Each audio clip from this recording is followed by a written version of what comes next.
Here I am in a hotel in Missouri doing a residency interview, and I want to talk about some things that I learned most recently on the way up here. See, I'm listening to an Audible on a book called Driven to Distraction.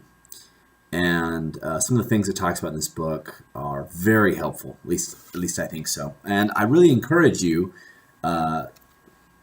encourage you to read it. I think it's a fantastic book. It was like $23 in Audible, but I think it's worth it. One of the things that the book does, which I really like, is it highlights a lot of cases of different people's experiences with having ADHD. And what that did for me is it really exposed me to a lot of the ways that different people struggle with ADHD. And I realized in some of the ways that I'm fortunate in the way that I've struggled with it, and I want to share some of those with you. So, one thing that's actually quite helpful with me is that both my mother and my father have different types of ADHD. My mother has the inattentive type, and my father has the hyperactive type. It's really funny, actually, seeing us in a class, in like Sunday school together, because my mom and dad and I will raise our hands and participate way more than is socially appropriate oftentimes, because we're participators. That's how we learn, is it's interactive or we're not paying attention.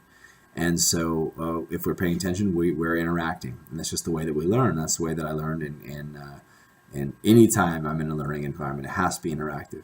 But anyways, one of the reasons why I think it's beneficial for me to have had parents that had ADHD was that they didn't emphasize, and this is going to sound kind of funny, but they didn't emphasize grades very much, at least as being something that determined my intelligence.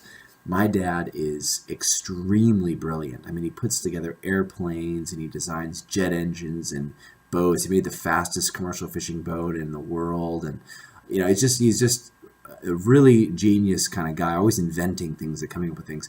And yet he did terrible all the way through school. And then when I would struggle in school after really trying, he'd say, "Oh, you know what? Do the best you can, but it's not like it defines your life or anything like that." Now, my dad does come from a different era than the world we live in today. Nowadays, you have to get licenses for everything, and if you want to be successful, you have to go to college for it. And there's a lot of these requirements that really force people to go through these hoops of education and getting good grades. And I feel like it's a little bit of a different world. I remember when I first told my grandpa that I was going to go to college, he asked me, he's like, "What are you wasting your time going to school for?" He says, "Why don't you just go out and get a job and contribute something to society instead of sitting in class all the time?" I'm positive my grandpa had ADHD, hyperactive type as well.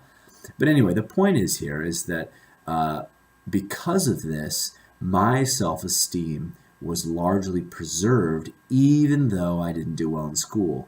I mean, it was hard going through school being like, "Oh man, I'm so dumb because I got the worst grade in the class, and I've gotten retaken pre-algebra 3 times," and just really struggled in that way. But part of me also said, you know what? My dad went through a similar thing. He also struggled in school, and look, he's super smart, and that kind of helped protect me a little bit. So that's a positive thing for me because I had someone to look to as kind of a role model, but also my parents weren't devaluing my self-worth because of my grades. Now, this is a hard thing, though, because I could have done a lot better in school than I did if I'd had, some of the right kind of help. What I needed is tutors, someone to sit down with me. And I think my mom offered that quite a few times for me. I said, "Oh, no, I'll do it, I'll get good grades." But, I mean, you can't force a kid, and my mom really did a good job, best she could. But I would encourage reading the book, and if you can persuade your kid to do tutors, I think that can really, really help a lot, especially if you use some of the methods I talk about in the book. Making things project-based and problem-based and interactive and oriented around I something. That can really help quite a bit. It's not easy to do with everything, but some subjects can do it. Anyways, I thought this video would be kind of helpful. 2 things to take away from this video: if you have the time, really encourage you to get Driven to Distraction, the book. and also, be really careful not to devalue your kids' self-worth based on their grades and that sort of thing. Anyway, best of luck to you. Bye.